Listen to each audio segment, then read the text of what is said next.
question, feel free to speak up. If I talk over you for a minute, it's just because I'm, in the zone. Okay.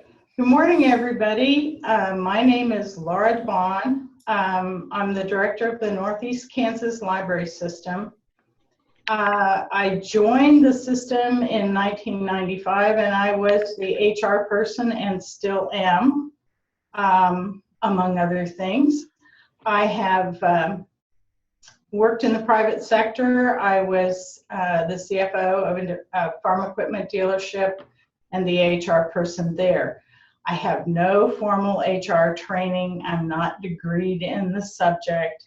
I've learned what I've learned on that highway of life where you find out what you do when you really scrape the seat of your pants and fall down and do the wrong thing. So if I misspeak, correct me. I'm perfectly okay with that.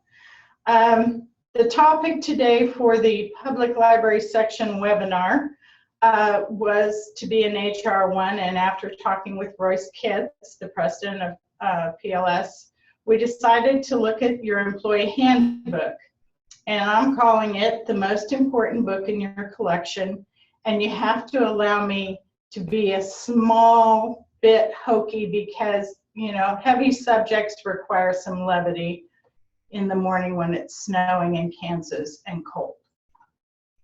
So, without further ado, let's see if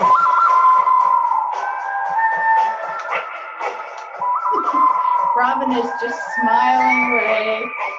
She thought I was crazy.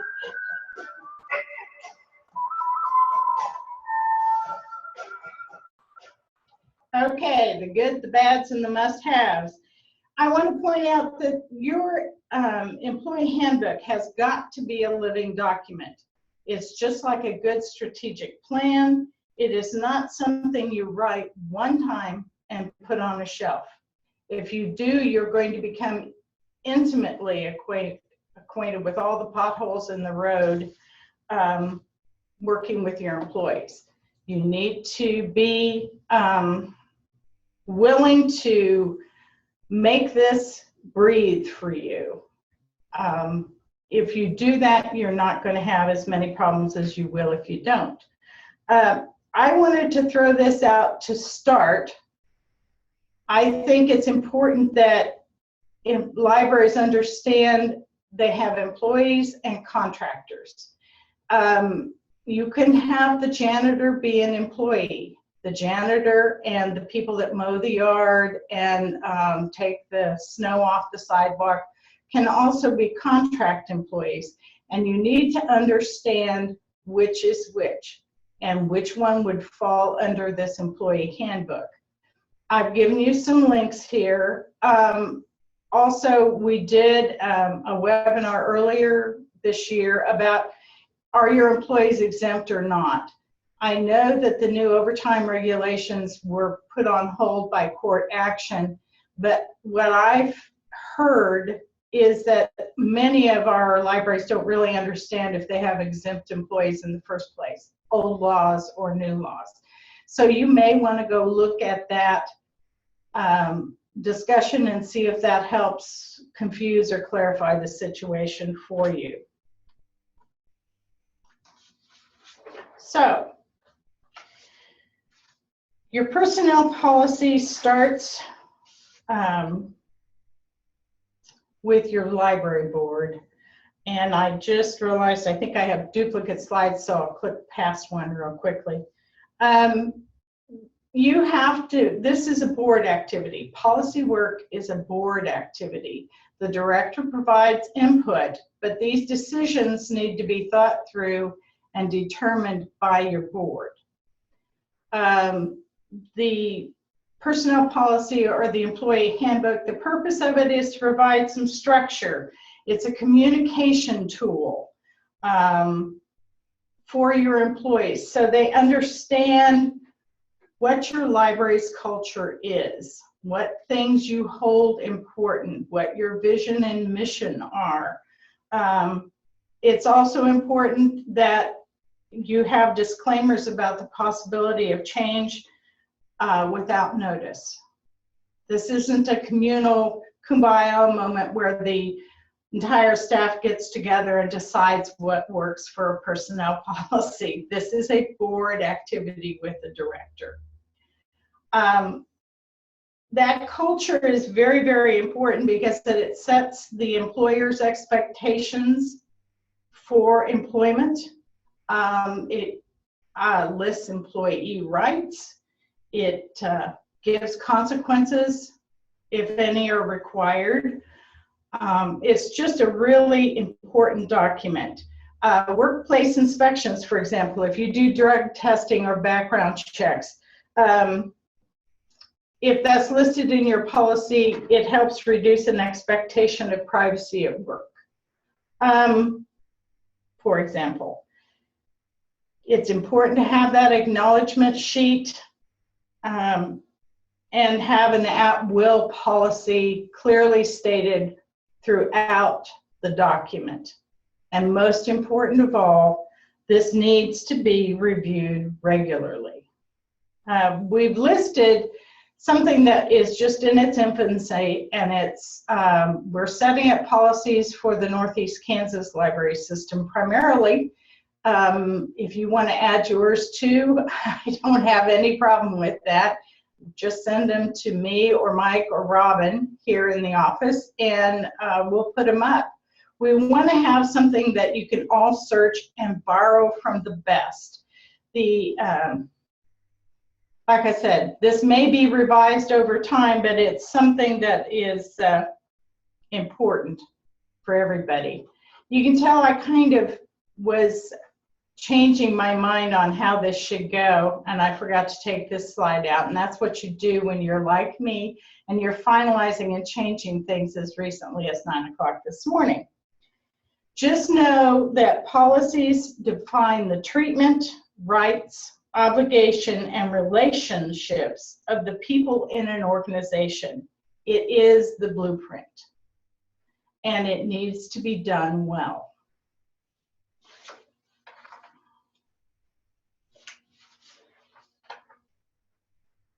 We have an interesting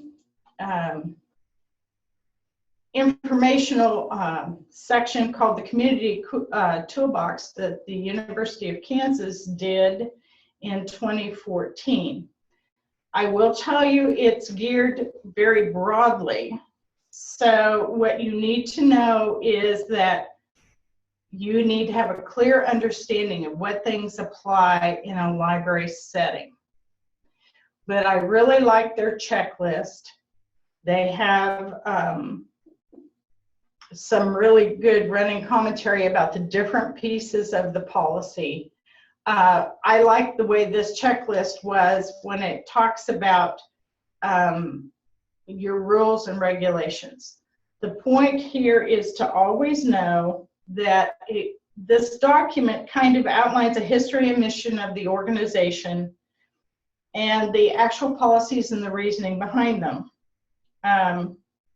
It furthermore says how the policy is going to be administered, and you're always going to be changing those policies as new circumstances come up. I will tell you, you should really review this at a minimum of every 3 years, and certainly any time you're leaving or you're in the process of hiring. Start with the policy first. Personnel policies with a nice cover sheet on it become the employee handbook.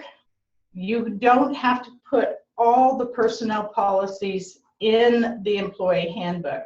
If you have a hiring policy, it's something I probably wouldn't put in the employee handbook, just because it really deals with things that they don't have to deal with. That hiring procedure happens before they start on the job. You can have a very detailed hiring policy that says, you know, how long things have to be advertised for, where they have to be advertised. I would tell you that's probably overly detailed. And I would compare the hiring policies you're going to see with other libraries, and know that the most important things are those three things at the bottom: to be clear about what you say, to be current, and to be comprehensive where it's required. I would say to be short, sweet, and to the point where it's not. Extra verbiage is confusing and annoying. This is the document you give the employee when they're hired. You actually could give it to them at the final interview. Before you make up your mind, you could say, here's our document. This is open record. It's no big surprise. So the type of personnel policies, they're called everything under the sun. If you do a lot of research on this, you're going to see these put together in a whole variety of ways. But I think if you start with the idea, there are some general policy statements. There are hiring things that could be set aside as a personnel policy, not part of the handbook. There are employment issues discussed in the handbook. And then there's everyday procedural type of information that's put in this handbook. There's a real fine line between policy and procedure, but this should be the higher level procedural issues. This isn't the minutia. So we'll get into this a little bit as we go here. And if you have, like I said, if you have questions, yell at me, make me stop. So key components. You have an introduction on an employee policy statement of this nature. And it's basically, you can say this is for all employees of the organization, and the employee is responsible for reading and becoming familiar with the things discussed.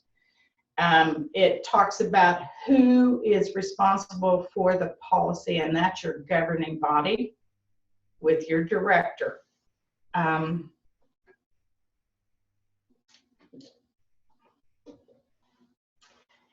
You could quote statute if you want to. Some policies go that far, into the weeds. I don't think you have to quote it if you want to keep it simple and readable. But you do definitely need a statement of authority that it is the library board that can change the policy, that can change this policy without notice. You don't have to ask for permission. You do, however, at the point you change policy, need to hand out a new employee handbook if you've changed things since they've been hired.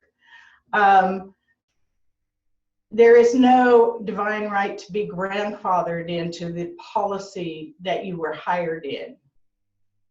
This is when a change is made, it's immediate and affects everyone, unless it states specifically in the policy what the deviations are. It's important throughout the introduction and in the section that talks about employee relationship that you point out this is an at-will hiring and employee relationship. You are not guaranteed tenure. If you think of teachers, there is no tenure in the library personnel world. It's not a contract. It's not hired for a defined length of service. It can be terminated by either party at any time. This doesn't mean that you don't document things, but it also means that you are not required to have always step A, step B, step C, step D. Whatever you put in the handbook is what guides this relationship. It's not a contract, express or implied. And mention that it supersedes all personnel policies or personnel memos.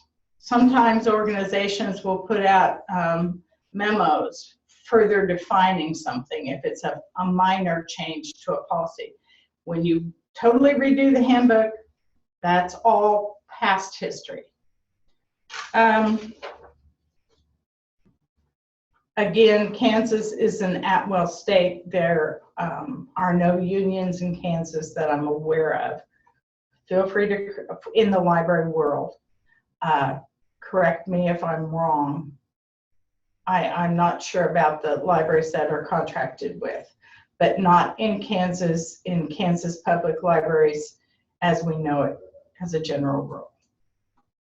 So, general policies, and this is a really horrific list, but it doesn't need to have a page for each policy. These are usually can be covered in a paragraph, maybe 2 or 3 paragraphs.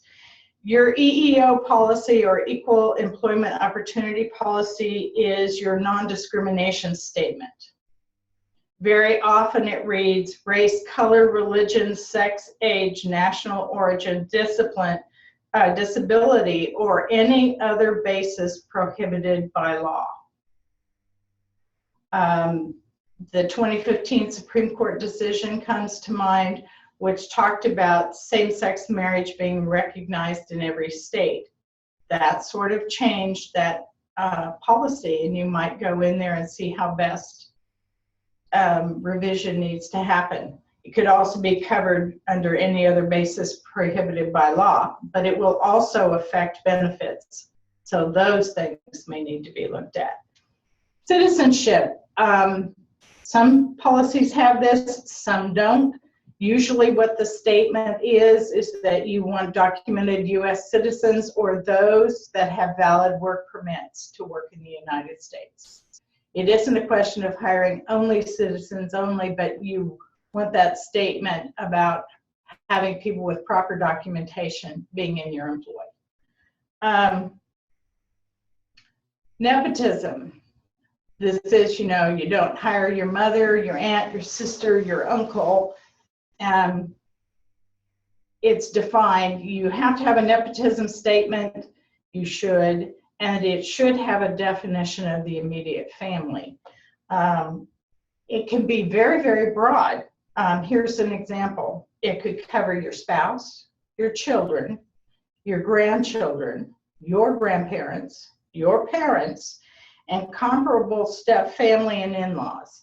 So that's a very broad definition of immediate family. You could have a more restrictive definition, but you should always ask yourself why. What's the reason for the limiter? How are you going to handle that when the stepfather dies and you say, I'm sorry, stepfamily is not covered for funeral leave? I think, you know, you should define it with the eye to hiring in the nepotism statement and also how it affects other leave benefits. So I would probably do that nice broad definition I read you, but it's up to you. So the Americans with Disability Act has been around with us a long time. I think you need to have a clear statement about that.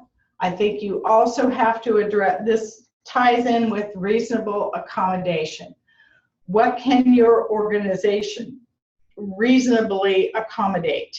And what can't? You may have a situation where you cannot reasonably accommodate a request, and you should know in the interview process, I mean, when you in the hiring interview, you have to be upfront about if there are things you can't accommodate. They'll probably come up in the interview and has to be handled very delicately, but you need to know that it's incumbent on you to find a reasonable accommodation if possible.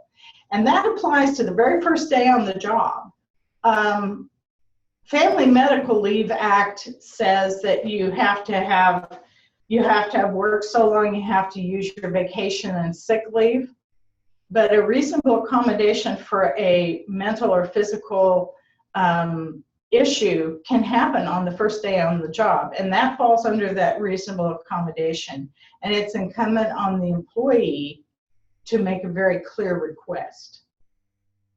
So do some reading on those. We have different policies that have good examples, but know that reasonable accommodation actually will apply to qualifying under ADA as well as FMLA, Family Medical Leave Act. So non-harassment policy, I think that's fairly explanatory. It's important to have clearly defined what you're not going to put up with, what you are, what you get into standards. You'll see under employees where you have standards of conduct that helps define the particulars of a non-harassment policy. Injury.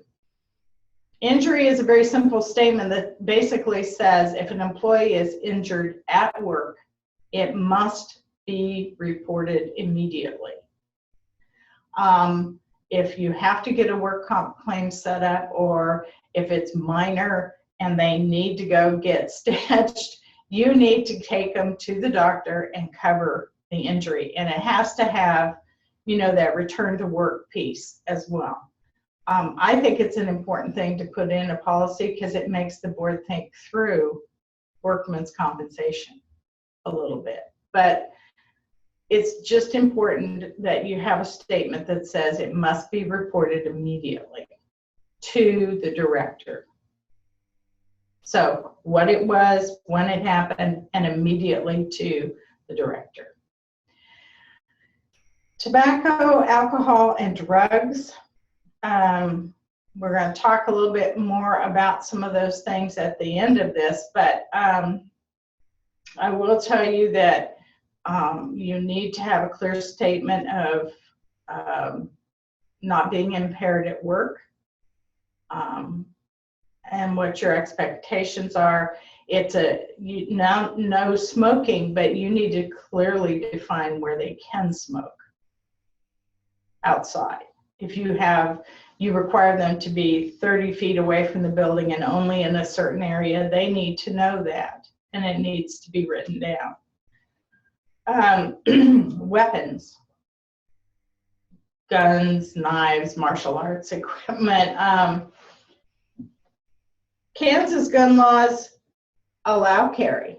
And unless you went through the measures and got the extension to have no guns on your premises with the sign, know that that will expire in the next, possibly this year or the next, or the year after. I think this year and next year should be the end of that extension that you got from the Attorney General. And at that point in time, you're either going to have to allow carry in Kansas, take the sign down, or you're going to have to invest in some required and specified security equipment, storage lockers, you know, the scanner when you enter the building. If you can't afford that, talk to your legislator about getting that changed, but Kansas law right now says you're required to allow them in the building. You might think a little bit on how you're going to address this for employees. What kind of statements can you make? I really have a problem with employees carrying guns, but I'm not sure that you really could, if somebody was determined to have carry on the floor, that you could stop them, especially if you didn't have any policy at all on the subject. So look through these, figure out what you can and can't do. Electronic equipment use. This gets into their electronic equipment. How often can they have their phone out and be on Facebook? Some places are really particular about this. Others have absolutely no statement of any kind. I think there has to be a well thought out middle ground. You need to know that if they're using your equipment, or if they're using their own equipment and they have library material, emails and things on their equipment, how are you handling that when they leave? think through that a little bit. The last one is one we get a lot of calls on at various times in the year, like today with the snow falling. What am I required to do? Well, you're not required by the federal government or the state government to, if you close the building, send people home, you don't have to pay them if that's your policy or prevailing practice. But to protect yourself and to be able to handle the situation, it should be spelled out. If the director closes the building due to public safety, usually the employee is paid for the hours they normally would have worked during the closure. I would imagine this is going on right now in Atchison. They have a building that's closed due to public safety because the wind blew off a good piece of their roof. How that's being treated for their employees would be covered under that inclement weather statement. Oh no, surely not. I just got Robin gave me the tablet waving saying, all right, you've yacked for 30 minutes already. Okay, so those are general policies. I think you should have some statement on all of them. That's my 2 cents. You could differ, but I think you're asking for some issues if you do. So, employment policies. This is where you get into standards of conduct. What do you expect these people to do on the job? And this doesn't have to be a no list. You could have some things that are absolutely not to be tolerated. But I think it's a really good chance of being inspirational here. What do we consider appropriate conduct? The very last thing down here is dress code. I'm not a big fan of a dress code policy. I would personally address that under standards of conduct. That's just my personal take on that. I don't have a large staff that has that issue. I mean, we address professionalism under standards of conduct, and I've really never had to have them, say, I'm sorry, but that shirt's not appropriate, and open-toed shoes aren't allowed, and let's make something realistic. It ought to reflect your vision and your mission. Your grievance procedures, your termination procedures, whether voluntary termination, they leave to find because they have another job, or the less pleasant kind where you say, okay, I'm sorry, but I need to terminate your employment, and resignation or retirement. Those things are all predicated on at will. But remember that at will does not mean no documentation. If you do no documentation and said, I'm sorry, but you're fired, you can expect to have some contact from a legal representative, I would guess. Even though it might not be successful, it could be unpleasant, and you're asking for things to be set up that you don't need to deal with. So think through those sorts of procedures well. And I personally, and this is just personal, think if you're really, really detailed about your progressive discipline, if you have an employee that is not performing up to standard, and you have to put them on a personnel evaluation, improvement performance plan. Those can get really detailed. First we warn you, then we do this, then we do this, then we do this. Remember, the more detailed that is, the more you're committing the organization to always 100% follow that listed glide slope.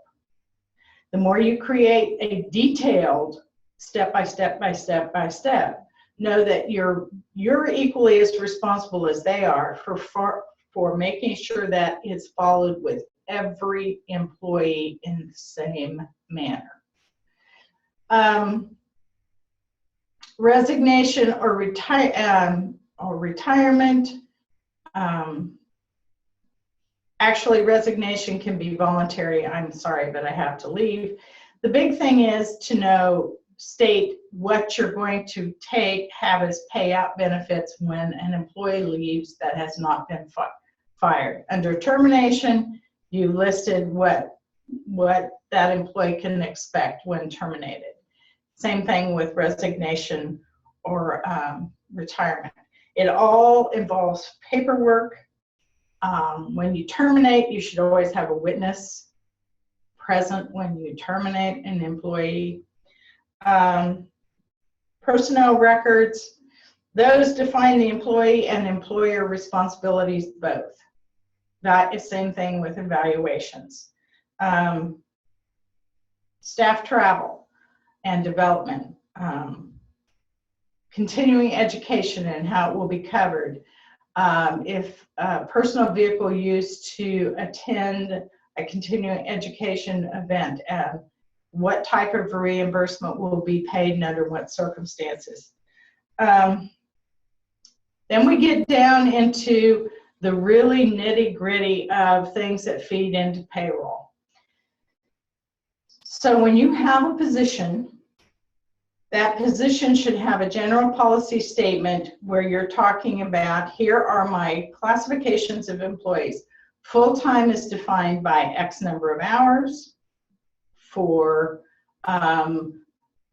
compensatory time off, it could be defined by a different amount of hours for employee benefits. But as far as payroll is concerned, you need to say how many hours full-time is, how half-time is defined. Define your personnel categories. Some places have permanent part-time, seasonal part-time.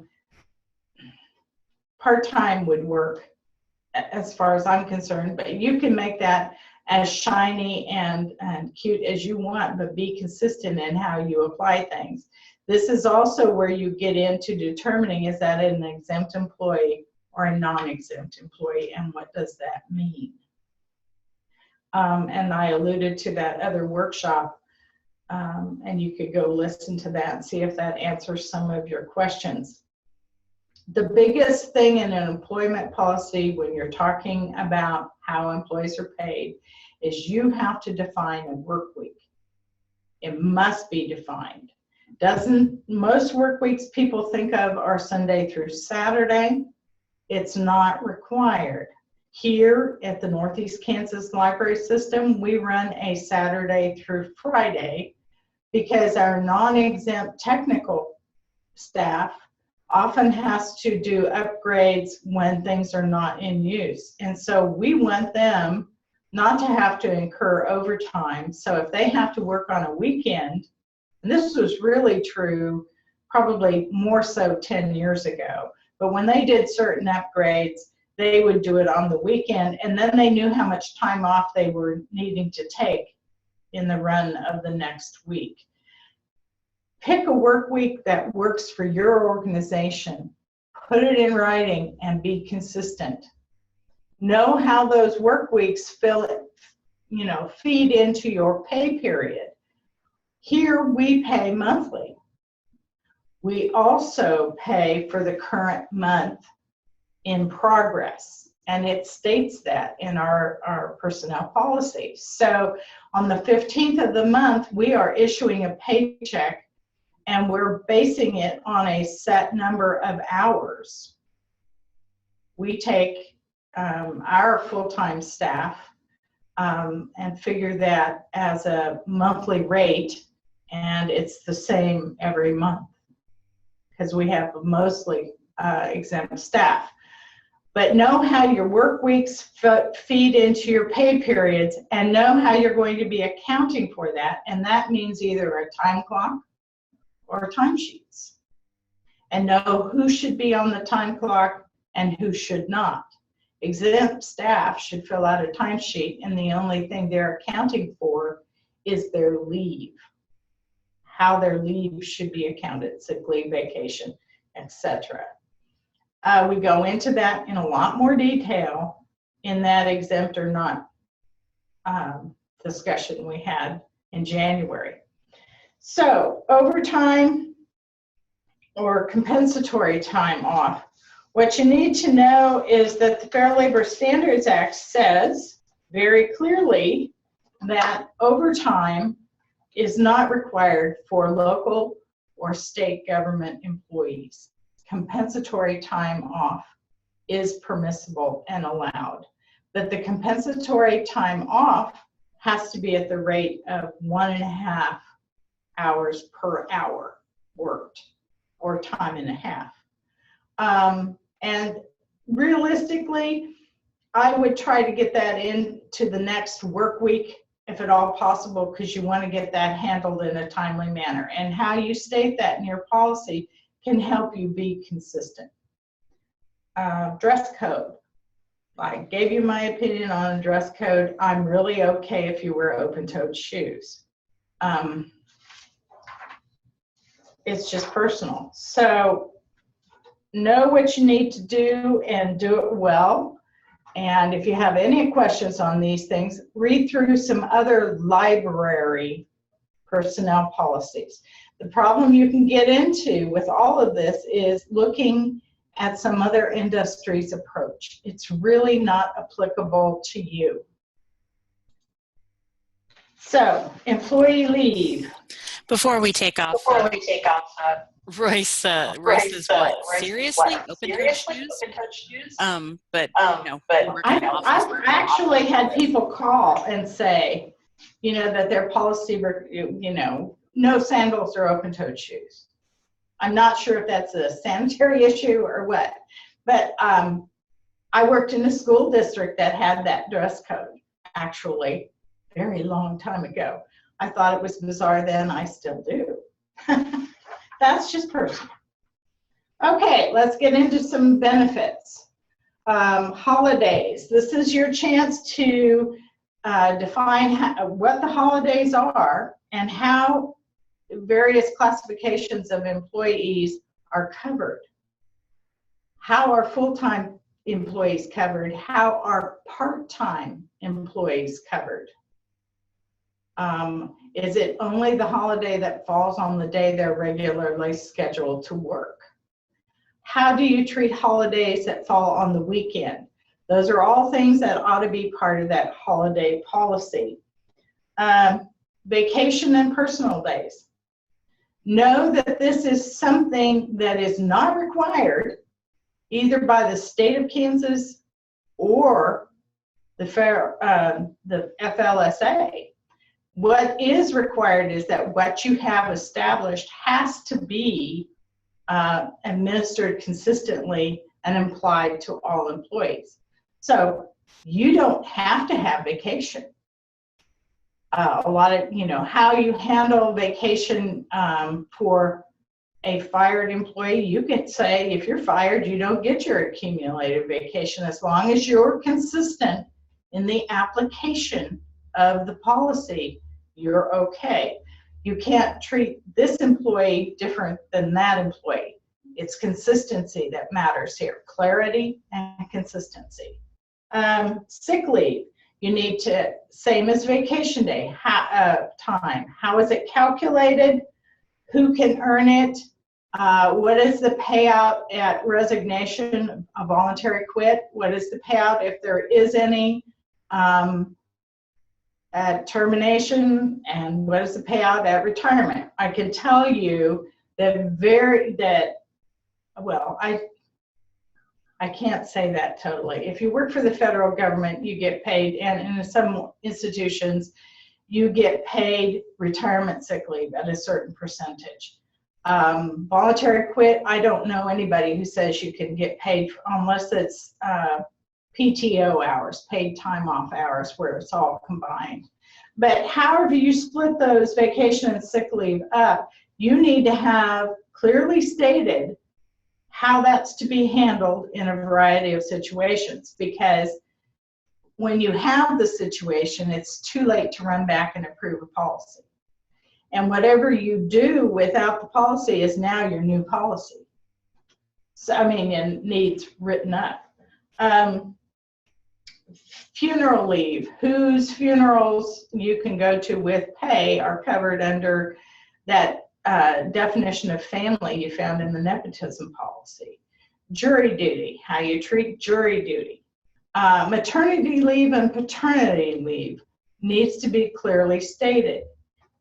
You may have a short-term disability policy as part of your benefits package, and possibly those employees that have the short-term disability coverage have paid maternity leave. But as far as you're concerned, under general orders of leave, they have to, if they want paid, either have some other means of getting paid or use their vacation and sick leave. So define that. Paternity leave was very definitely put there. A lot of library policies don't seem to have that, but I think you need to say, can dads take the time off or not? And be prepared to be consistent. Laura. The same Laura. Yes. Royce has a question about funeral leave. Yes. Is it wise to set what determines who it covers in terms of friends and family, or to set the total time? Well, I think that you possibly, how I would cover it would be under the definition of what is family. I'm going to say funeral leave for family is paid leave. Funeral leave for friends would be requested time off and would have to be used as vacation time. Because the 6 degrees of, I mean, how do you define how close a friend it would qualify to be paid leave? I think that's a slippery slope. So I would be really clear that for non-family members that vacation leave has to be requested. Does that help you, Royce? And where were you when we started? Sorry. Apparently he was changing a tire.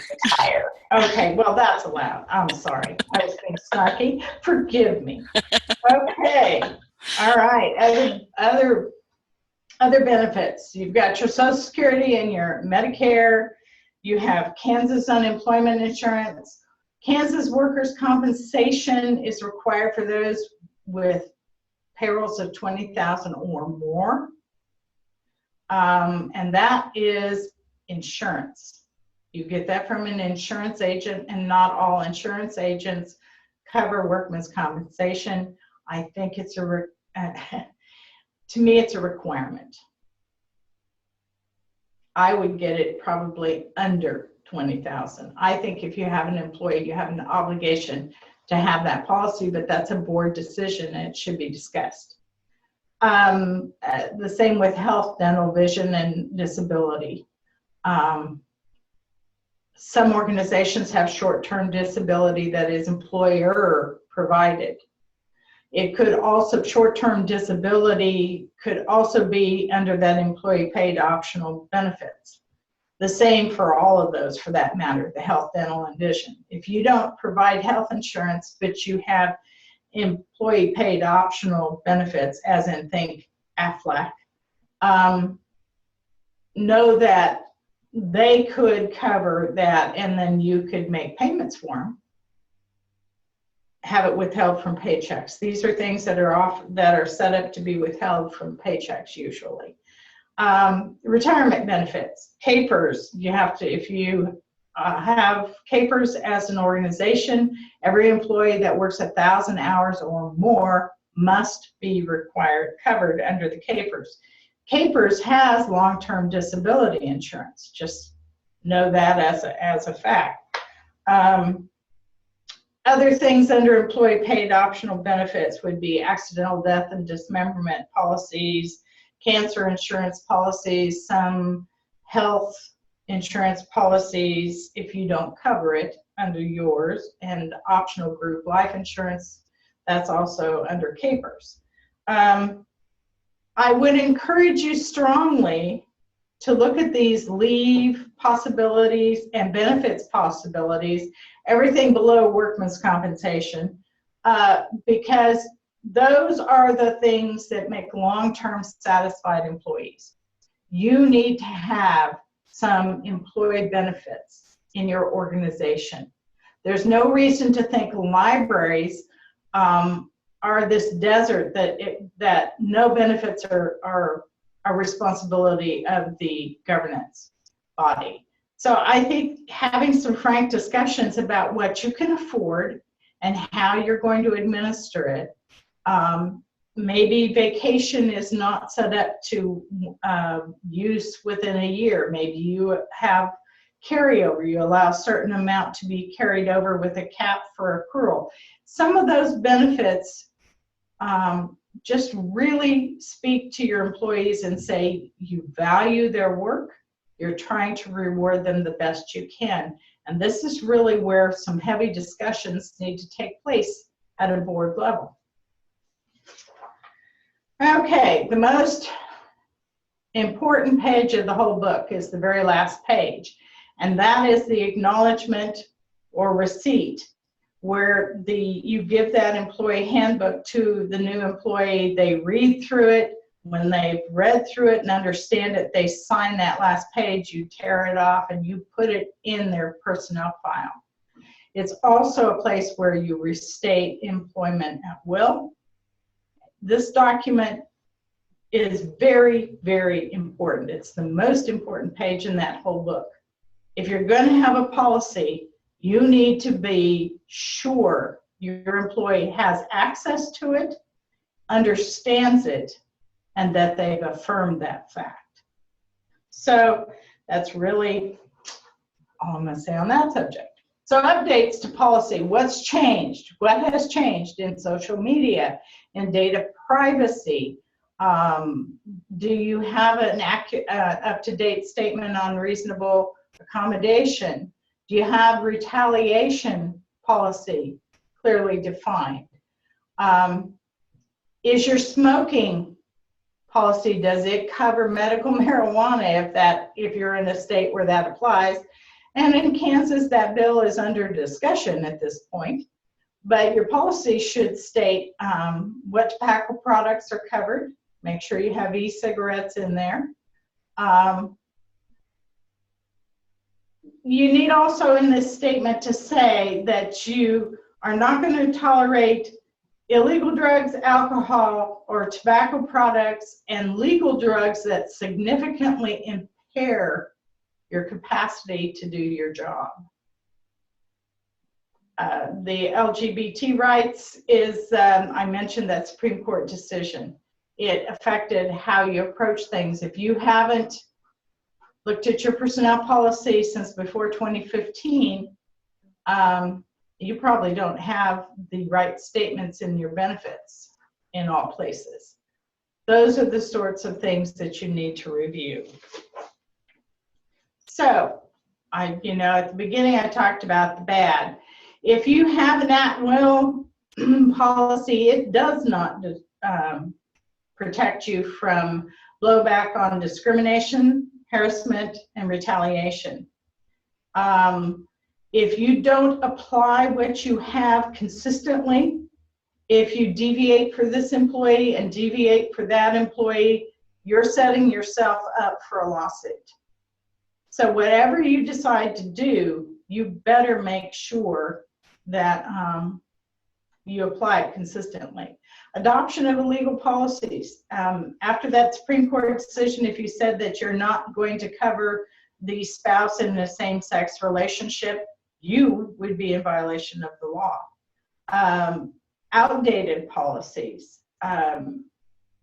Think about going through and the way things have changed in the social media and email world, how you handle your electronic devices. Those are all things that can easily go out of date and need updated. Do not use other industry policies.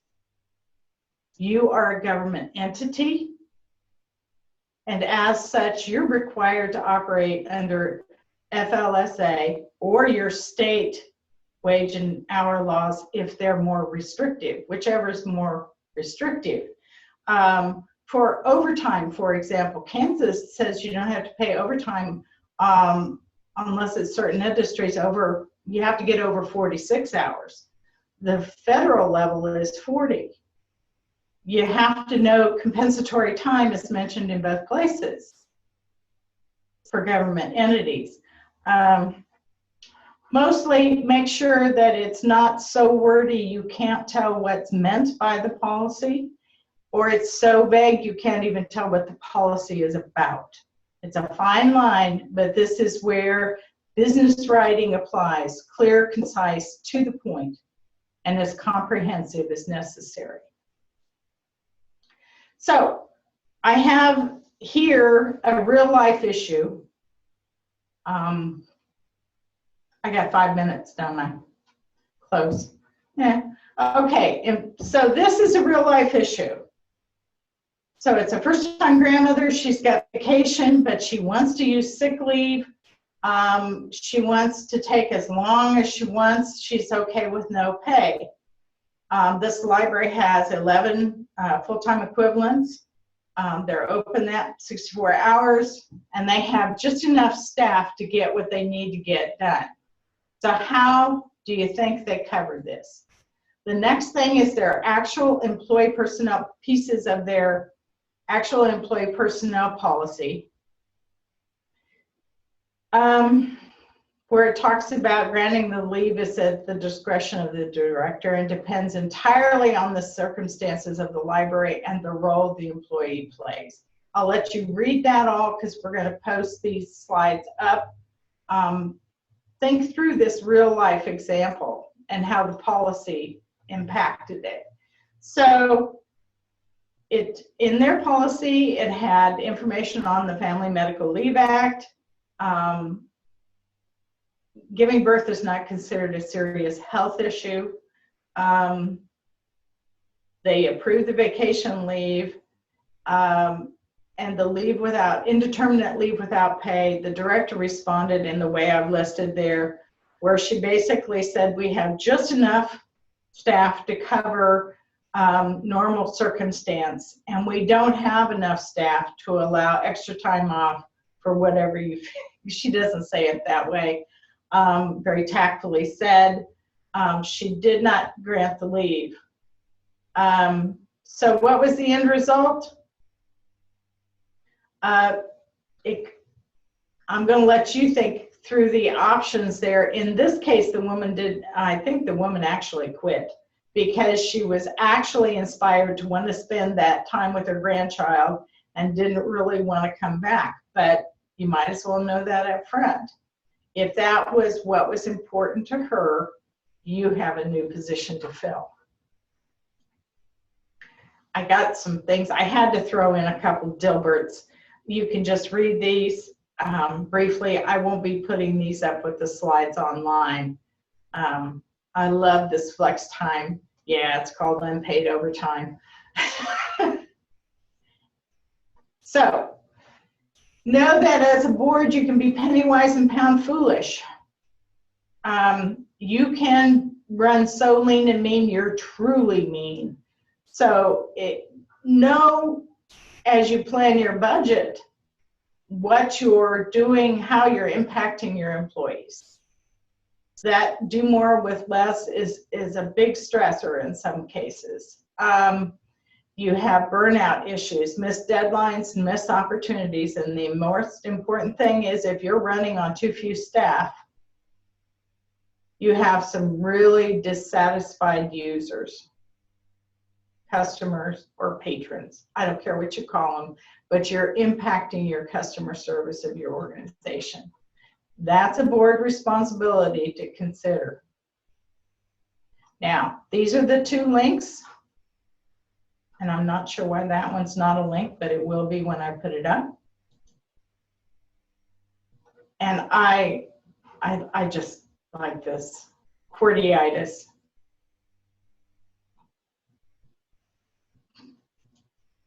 And I love this. Our records show that you use the internet for personal reasons. You're fired. please, I merely ordered groceries online so that I might have more time for working. And I love him, Catbird. He says, my motto is you can't spell who cares without HR. It's evil, but it's true. So that's your humor for the day. I have a couple quotes at the end. Surround yourself with the best people you can find. Delegate authority and don't interfere as long as the policy you've decided upon is being carried out. That's a caveat for both the board and directors. Connecting the dots between individual roles and the goals of the organization. When people understand that, they get a lot of energy out of their work. And it's true, they feel the importance, dignity, and the meaning of their job. And good employee policy can make that happen. The end. Anybody have any questions? No more questions. Royce did want to say something. And Laura, if you could mute the TV, because I can hear myself. It's in a feedback loop for me. All right, great. You can hear me. Well, now we can hear you. So I'll turn it over to Royce. Awesome. Thank you very much, Robin. Thank you very much, Laura DeBon. You know, one of the things that I think is really important about the job that we have as library directors, and definitely when we deal with personnel, is we have that policy manual, especially that personnel policy manual, and we only kind of recognize the parts that keep coming up all the time, and we kind of forget, you know, about the kind of tangential issues that don't come up every day but are really important. And that's why I do think it's important to follow Laura's advice when, you know, making sure it's updated. I believe she said about every 3 years. I think that's really important. Times do change. You know, we had mentioned the, in terms of LGBT rights, you know, when we get a new Supreme Court filled, you know, some of those things might change again. So it's something where, you know, some of these issues are going to kind of flow with the wind, so to speak. So I think it's really important to keep those in mind. I want to thank Laura for taking the time out of what I'm sure is a busy day for her always to do this for PLS. This is the second episode. I want to thank everyone for being there today. And one of the things I also want to mention is, like they said at the beginning, we have recorded it. We're going to get it up on YouTube and send that link out to everyone so that you can enjoy this anytime you want, right? And then maybe, you know, it's a good idea to, you know, bring some staff in and watch a presentation like this together so that, you know, you start thinking about some of these issues as a team, you know, and not always, you know, that's one of the things that I'm starting to approach in my job is pull more people into the process, you know, try to figure out all those different things that you don't think about. And I made a little joke during the leave time. Yeah, you want to know who understands the leave policy at the library? It's going to be your employees. They have that thing inside and out and will fully explain it to you at any time. It's the dress code that for whatever reason is written in Greek and they can't ever figure it out. So I want to thank you for bringing those items up. And lastly, you know, the thing that I got out of your presentation today that I think was really important is that you create that policy manual so you're not just flying by the seat of your pants. You have something that's sitting there saying, no, Royce, throw your emotions to the side a little bit. You know, you don't have to be emotionally intelligent all the time, and interpret those policies so that you're not making decisions that are come back and haunting you later. And it also kind of removes that idea of applying policies different from one person to the next if you're not solely relying on that policy. It's very easy to do.